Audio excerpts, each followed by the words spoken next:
सर्वांना माझा नमस्कार. मी आज राजमाता जिजाऊ यांच्याबद्दल 2 शब्द बोलणार आहे. ते तुम्ही शांतचित्ताने ऐकून घ्यावे ही माझी नम्र विनंती. राजमाता जिजाऊ यांचा जन्म 12 जानेवारी 1598 रोजी सिंदखेड राजा येथे बुलढाणा जिल्ह्यातील जाधवांच्या घराण्यात झाला. महाराष्ट्राची कुलदेवता आई तुळजाभवानी यांच्या चरणाची धूळ कुंकवाच्या करंड्यात भरून बाहेर भरावी अशा त्या राजमाता, राष्ट्रमाता, विश्वमाता मासाहेब जिजाऊ.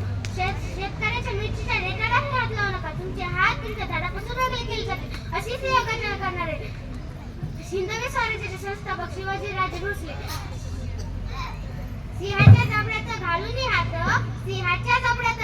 हात ती मोजती दात ही जात मराठ्यांची, ही जात मराठ्यांची असे संभाजीराजे भोसले. मासाहेब जिजाऊबद्दल सांगावे तरी थोडं. मासाहेब जिजाऊ तलवारीची धार होत्या, वाऱ्याचा वेग होत्या, सह्याद्रीची शान होत्या, मराठ्यांची मान होत्या, हिंदुत्वाची जाण होत्या. शेवटी जाता जाता एवढेच म्हणते, वाघाची आई व्हायला काळीज वाघिणीचेच लागते, वाघाची आई बनायला काळीज वाघिणीचेच लागते. म्हणून तर जिजामाता तुमच्या चरणापुढे मान आमची सदैव झुकते, मान आमची सदैव झुकते.